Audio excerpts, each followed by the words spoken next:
for her 4th War Games. And a bold Triple H love egg will perhaps hammer home that the devil is always in the details. The game will relentlessly take to social media to explain how fans haven't seen anything yet or provide a behind the scenes look at how certain WWE matches, segments, and angles are pieced together. Haley takes center stage on Netflix WWE Unreal series, providing an unprecedented deep dive into the makings of sports entertainment. Even then though, fans won't always notice every single detail. Join us now as Wrestlelamia looks at 20 hidden details that you missed in WWE. Be sure to subscribe and hit that notification bell for daily wrestling videos. Number 20. Seth Rollins' attire. And when looking at Seth Rollins' attire at Crown Jewel, you may have thought that, well, this is an attire that we've never seen before. Well, it is partly true. It is a unique attire, but within it is a very secret detail. If you look closely, Seth has 3 different patches sewn into his leg side. These are the attires he wore against Cody Rhodes in previous matches. The dusty attire was meant to mock Cody at Hell in a Cell, the second was a lacy attire he wore at WrestleMania Backlash, and last but not least is the pearlescent attire he wore for WrestleMania 38 for Cody's surprise return. Just a lovely detail, and it shows how much thought Seth Rollins puts into his attires. Number 19. Roman Reigns is lost without his wise man. If the devil is in the details, then Roman Reigns is the devil. Telling and selling the story with his eyes is bread and butter for the tribal chief, and this entry illustrates it at its very best. Appearing on a SmackDown broadcast shortly after he resurfaced at SummerSlam 2024, Reigns looked to the side where his wise man Paul Heyman had stood for 4 years with a look of despair. It served as both an acknowledgement from Roman that Heyman had been taken out by the bloodline, while also foreshadowing the fact that within 7 months, the space next to Reigns was to be a permanent fixture. Number 18. The Undertaker's return was foretold. The Judgment Day 2000 return of The Undertaker, where he transformed from the dead man into the American badass, marked a brilliant piece of business from WWF. But WWE had already spoiled this in the poster alone, as if you look deeper into the poster, you'll realize that the major comeback was hardly a surprise. Kane, the focus of the design, had his kayfabe brother The Undertaker's symbol in the pupil of his eye, prophesizing the iconic return at the night's end. Number 17. WWE's website tribute to Bray Wyatt. WWE hasn't half shied away from immortalizing the life and career of Wyndham Rotunda, beloved worldwide as Bray Wyatt in the wake of his sudden tragic passing in August of 2023. This is extended to a SmackDown episode in his memory, the continued on-screen presence of the Wyatt Six, and a special Wyatt-themed edition of WWE 2K24, which featured a revamped Fiend attire that he was going to eventually debut. But this isn't where it ends though. Scrolling through the WWE roster page on WWE's website will bring you to an image of Bray Wyatt's rocking chair, surrounded by an arena lit up with fireflies. It's a beautiful tribute that keeps the spirit of Bray Wyatt alive. Number 16. The Undertaker's t-shirt has a hidden message. There are little wrestling shirts you could wear in public without garnering some looks from confused and indeed concerned passers-by. And while this Undertaker shirt from 2002 wouldn't draw quite the same looks as that AJ Styles Spooge t-shirt that TNA greenlit, this one actually still looks awesome. With the red devil face model after the dead man slapped on a plain black tee, there's actually hidden wording within the face. Zooming in on the character's hairline reveals the wording Dead Man. Whilst many will claim they saw this years ago, it's still cool that people are finding out now. Number 15. Wrestlers wipe their boots before entering the ring. Now to many, the mat is sacred in a wrestling ring, hence why it's imperative to maintain its cleanliness from the first bell to the last. This is why you typically see wrestlers wiping their boots before stepping through the ropes, with European wrestlers such as William Regal and Gunther being prime examples. Stone Cold Steve Austin superbly explained the tradition during a Steve Austin show transmission. It's a show of respect to the guy or gal you're about to wrestle and showing respect for the people who are going to come after you and wrestle in that same ring. What you've done is trek from all the dreadful bathrooms, through the showers, through the dressing room floors, down the way to the ring. Just beer, piss, germs like a mother effer. Everything you can think of is on the bottom of that boot. As Austin explained, it's all about hygiene. Wrestlers will walk around a dirty arena and don't want to bring that into the ring. It can also reduce many infections if a wrestler was busted open in the ring. Number 14. Why these people accompanied Goldberg. Over 3 years after he last wrestled, Goldberg officially called it quits on his wrestling career in July of 2025, hanging up his black drawstring shorts for the final time.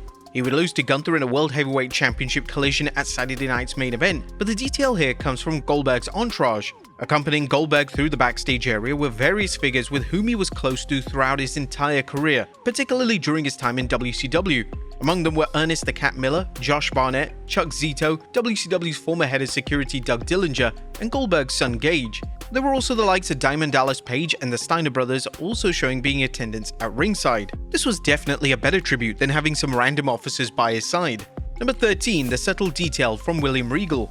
The hidden genius of William Regal is that, in his own words, he hits people very hard in very safe places. As a stiff worker, Regal was also a safe worker, even if it meant making his opponents feel as uncomfortable as possible. How exactly did he achieve that? Well, he placed his arm over their face during pinfall attempts. It's an old tradition in the British style of wrestling that he brought over to North America, much to the chagrin of whoever he had the pleasure of sharing a ring with him.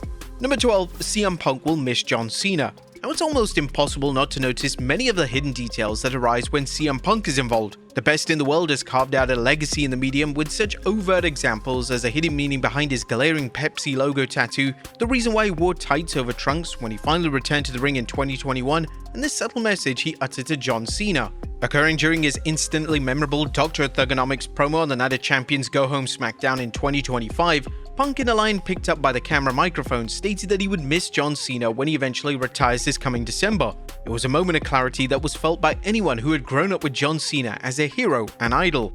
Number 11, CM Punk's career in logos. Another great detail of CM Punk that wasn't as immediately newsworthy came during the newsworthy moment of his 2023 return to WWE, 2 months shy of a decade after he infamously walked out. At the end of Survivor Series War Games 2023, Punk's old Titantron played to the backing track of Cult of Personality with one crucial change. Seconds before Punk walked out from behind WWE's video wall, various logos from his career were displayed, highlighting CM Punk's time in both the Straight Edge Society, the New Nexus, as well as his individual straight edge logo of having his arms crossed. Number 10, the meaning within Becky Lynch's new theme. Debuting at SummerSlam 2025, Becky Lynch's first change of music since the fall of 2014 was produced by Pennsylvanian rock band The Wonder Years, and it was met with a warm reception from both the audiences and Lynch herself. A glance at the lyrics behind the rock track explains why the song left Becky in tears. As explained by Dan Soupy Campbell, the Wonder Years frontman, "We went backstage and she came up to me crying.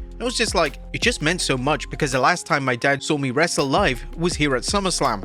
That's what I was looking for. I wanted to make something that was really important to her." The line referencing Becky's dad comes in the song's chorus reading, "I talk to your ghost every night in my sleep." There's also other lyrics that come in the first verse, including a reference to Becky and Seth Rollins' daughter Rue. "They'll rue the day they let me hit a new low," and a nod to the time Nia Jax broke the man's nose. "I'm spitting blood, I'm staring down a broken nose." Number 9, Kane isn't as tall as The Undertaker.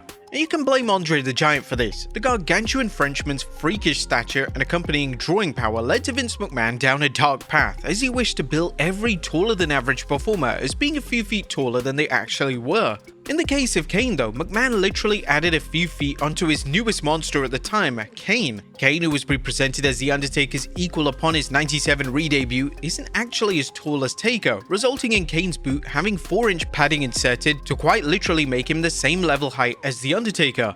This is only distinguishable in still images from time frames, with it looking as though Kane is wearing high heels with his shiny black boots. Number 8, Bret Hart's tribute to his children. Bret Hart has long been a menacing production line for hidden details, which is perhaps why CM Punk, a devout Hart follower, has followed a similar mantra. One of the lesser discussed details hidden on Hart's attire comes in the form of his iconic pink and black getup, an alteration that was later added to Bret's gear and frequently updated, as the 4 stars down the right leg of his tights each represent the 4 children he had with his first wife Julie. Hart's tribute to Jade, Dallas, Alexandra, and Blade also come within his written signature, as he's always placed 4 dots after signing memorabilia. Number 7, the Young Bucks were on WWE television. Well, they were hidden.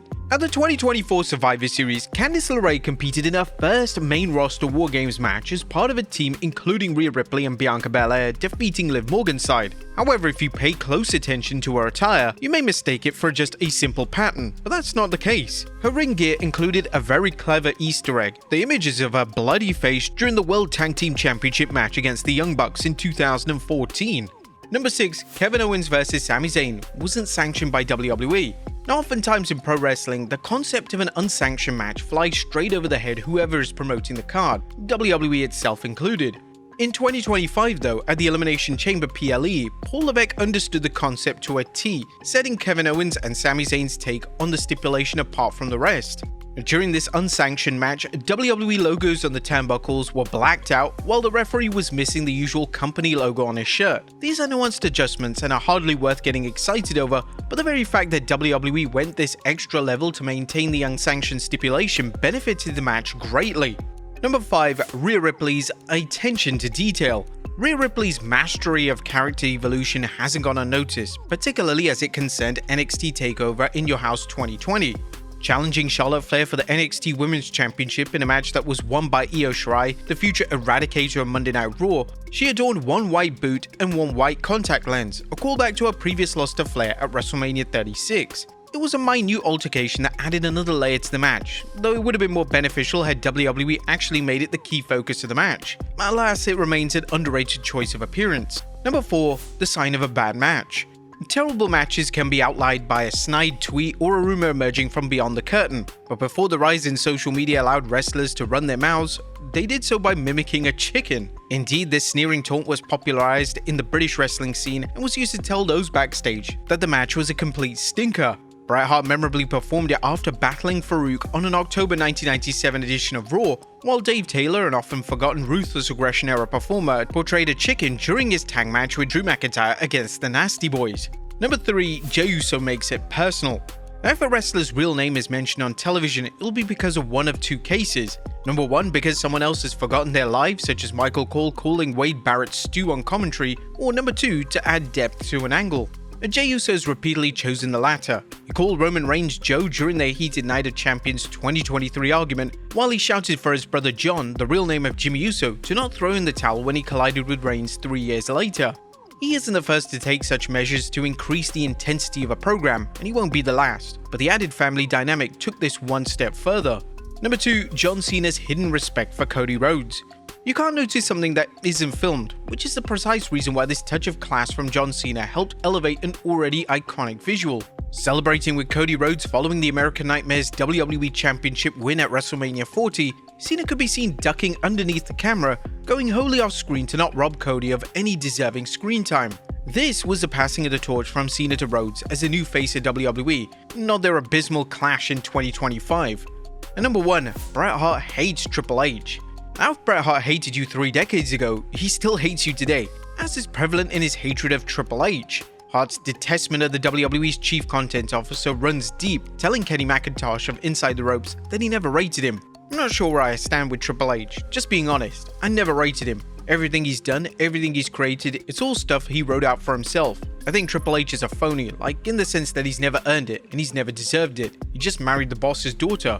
But Bret's hostility towards Triple H was on full display when WWE presented its 2025 Hall of Fame class during WrestleMania 41. Hart, whose WrestleMania 13 match versus Stone Cold Steve Austin was inducted as the inaugural immortal moment, but when Triple H went over to shake his hand, many fans could see Bret rolling his eyes at Triple H. It really cemented his stance on how he feels about Triple H. But there you have it, folks, 19 hidden details that fans missed in WWE. Be sure to leave your comments down below, and I'll see you next time with some more wrestling content.